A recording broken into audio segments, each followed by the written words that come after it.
Rise and shine, y'all, and give God the glory, because it's a beautiful morning, and I want to invite y'all to my house for breakfast right on our very own back porch. First off, I'm going to be baking up a batch of Granite Step country blueberry coffee cakes to go along with my famous hash browns, and then some spicy black pepper bacon and some raised sausage. And it don't end there, y'all. I'm making an oyster skillet. Who says you can't have oysters for breakfast? So y'all go fill up your coffee cups and join me in your jammies for a wonderful back porch breakfast. Isn't this just beautiful out here, y'all? I just came out to get some blueberries, and I'm cooking breakfast on the porch this morning.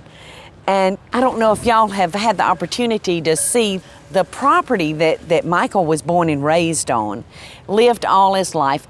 And I just wanted to surprise him when he came over to check on the house and have breakfast ready for him that I've cooked on our back porch. Okay, so y'all come up on the porch and join me, because I'm gonna show you a delicious, easy recipe. It's called Granite Steps Country Blueberry Coffee Cake. All right, to start making this, we're gonna use the canned biscuit. They're so versatile, you can do anything with them. And this recipe was served by my friend Donna when she and her mother had the Granite Steps mansion. It was a beautiful bed and breakfast here in Savannah, and Donna personally cooked breakfast for all of her guests. And this is one of the things that she had on her table. And Donna was very ingenious at preparing wonderful, tasty dishes for her guests. And so I think y'all are just gonna love this. All right, we're gonna start by quartering our biscuits, just like this. And I'm using buttermilk grand biscuits. Those are the great big biscuits. You see how generous these are. I mean, these turn out kind of like a cat head biscuit. They got their name because they're actually about the size of a cat head. You can see the little pieces of shortening in these biscuits, and that's what makes the biscuit so good and moist. All right, I got my biscuits cut in quarters. I've got a half a cup of brown sugar here that I'm gonna add a half a teaspoon of cinnamon to, and we're just gonna kind of toss that together.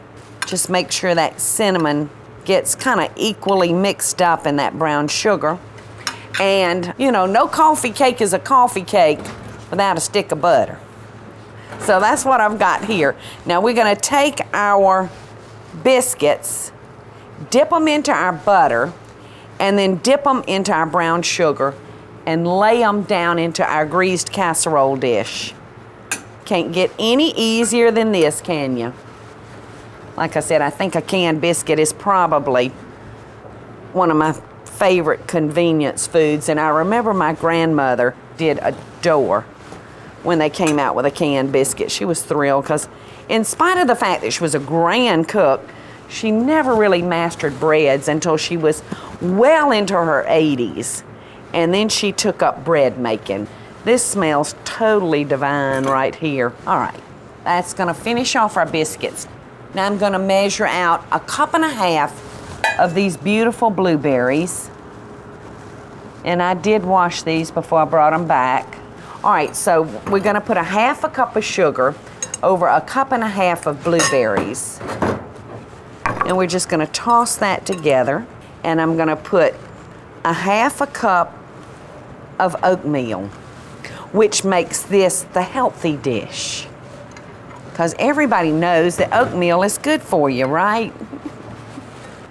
I'm gonna take half the blueberries and spread them around like that. And then the other half of the quick cook oatmeal over those. And then the rest on top. All right, you know, I hate to waste this butter.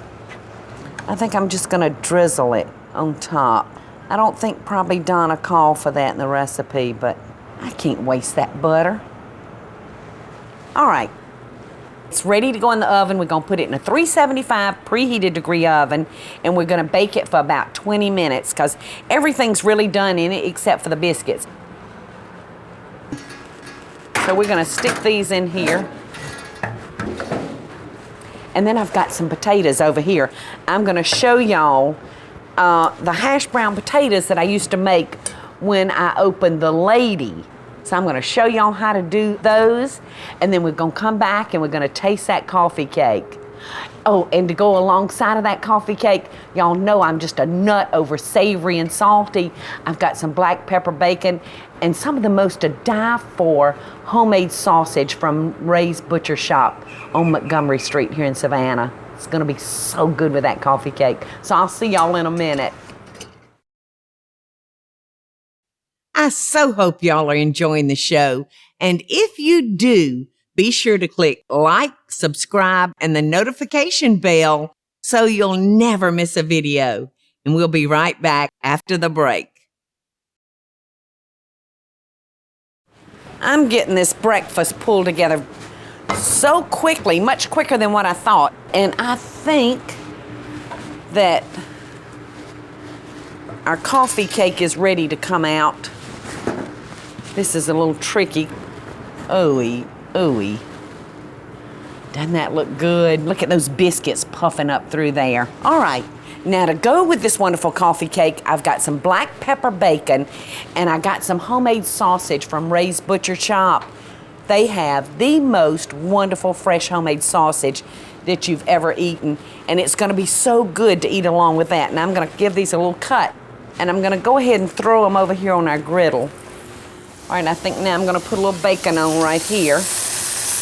And I might should have sprayed this griddle, but we'll see. This is black pepper bacon. All right. Now on the other end, I'm gonna put some homemade hash browns. All right, we're gonna take our onion and we're gonna slice it in two, and we're just gonna pedal it.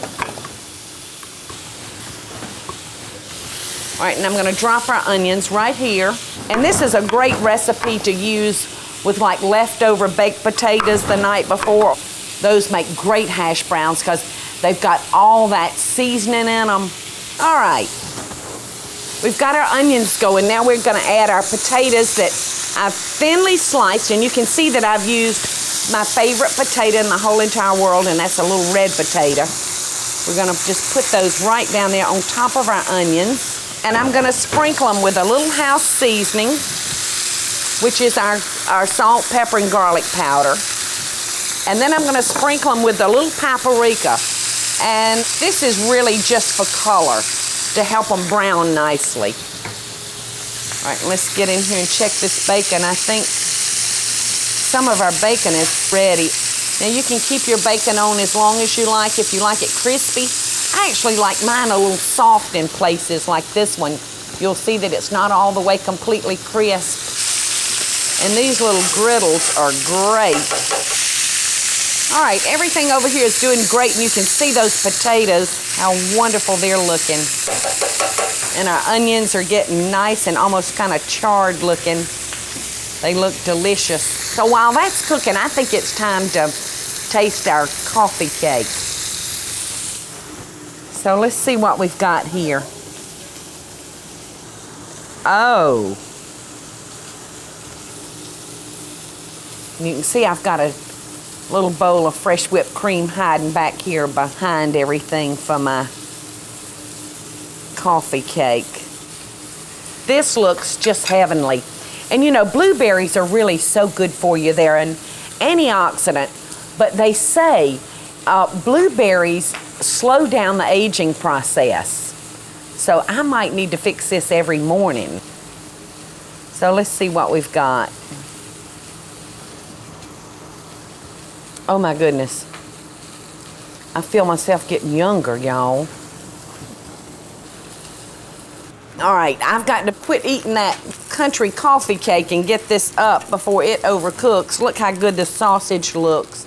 If you live here in Savannah, run by Ray's Butcher Shop and take you some home. You're gonna love it. I'm gonna put the potatoes and everything on one platter. Oh gosh, those onions. Doesn't that look yummy?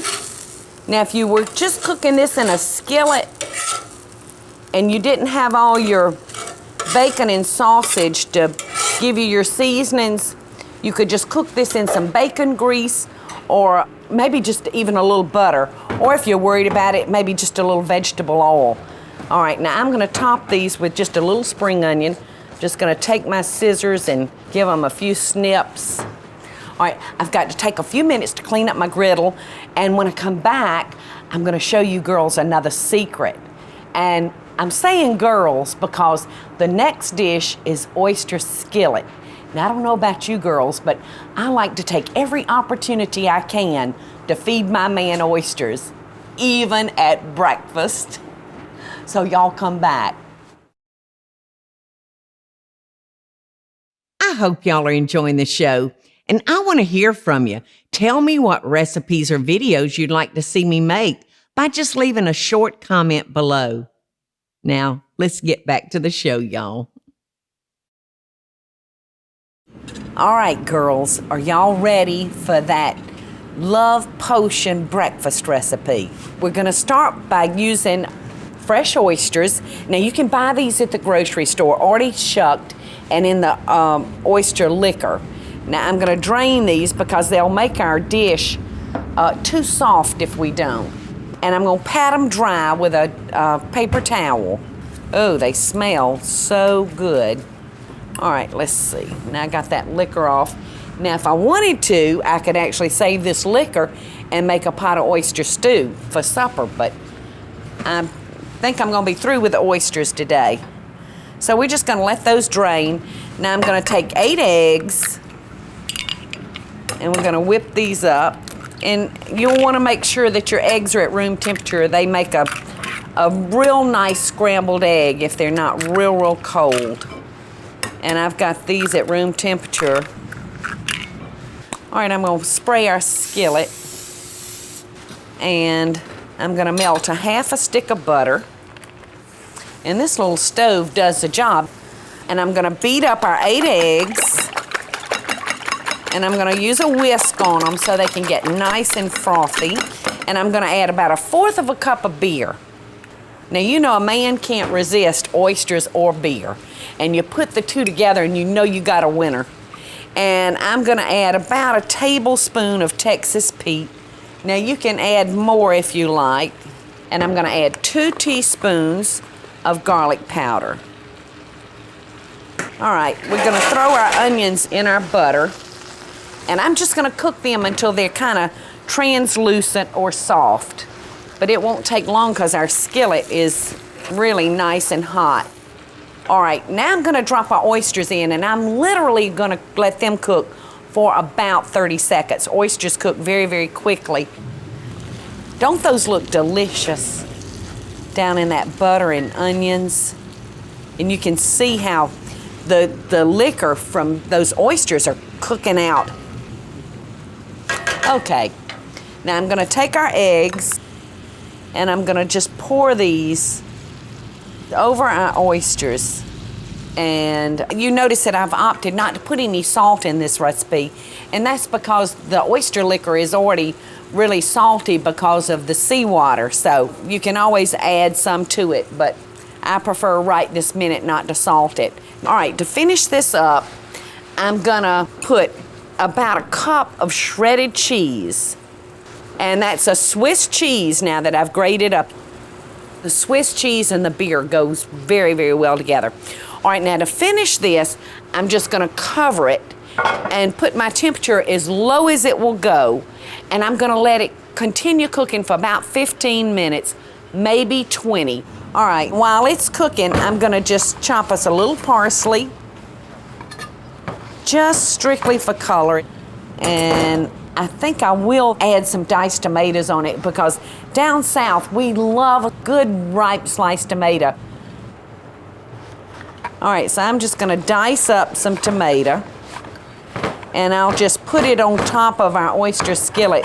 And y'all can hear the racket that I'm making. I don't know if y'all noticed, but I'm on a makeshift table. The last time Aunt Peggy was over, she and Michael and I was sitting out, and she said, "Is that a water trough for like big animals?" And Michael said, "Yes, ma'am, I got to get rid of it." And when he said that, Peggy and I both sucked in our breath and said, no, you can't get rid of that, Michael. Don't let anybody take that off. And you can see that it's serving as my table today. All right, so I've got our tomatoes, our parsley, and I think on top of that I'll crumble up some bacon. And I'm just gonna chop this bacon and I'll put this on top of the tomatoes and the parsley. And I'm gonna leave it kind of chunky, just like that. All right, let's come over here and check and see how our skillet oysters is doing. All right, I think that's got it. Now I wanna show you how you can serve this oyster skillet. You can take this skillet straight to the table and spoon it out, or you can flip it over. And I really prefer to flip it over. So let's go ahead and do that and see what we've got.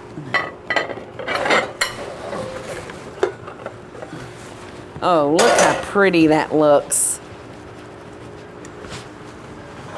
Looks just delicious, doesn't it?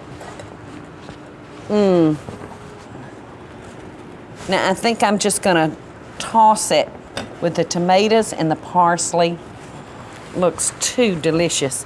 And now I think I'm just gonna top it with some bacon for garnish. Okay, this dish looks perfectly wonderful.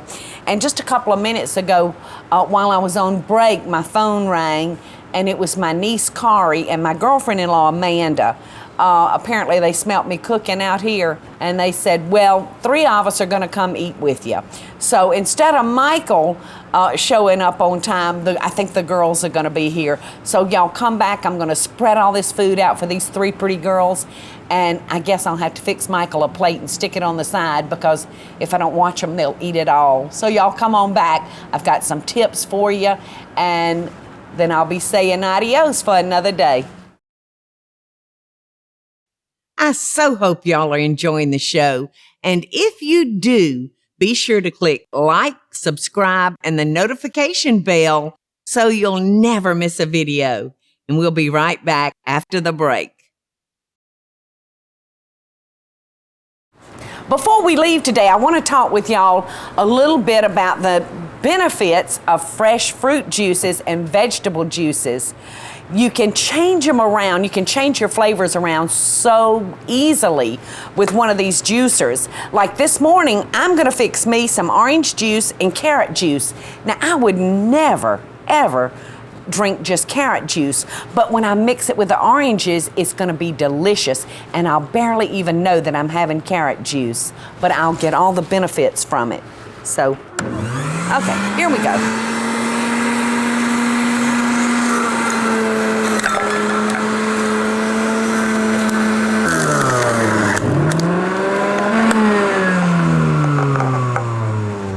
That looks delicious, doesn't it? Yum. All right, now I'm gonna add the oranges, which is gonna turn this carrot juice into a delicious drink. This machine actually separates the rind from the juice.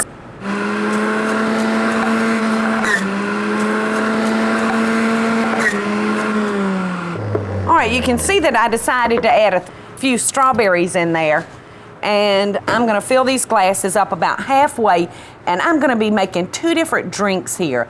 I'm gonna be making one for the children and one for the adults. Now for the children, I'm gonna use soda water.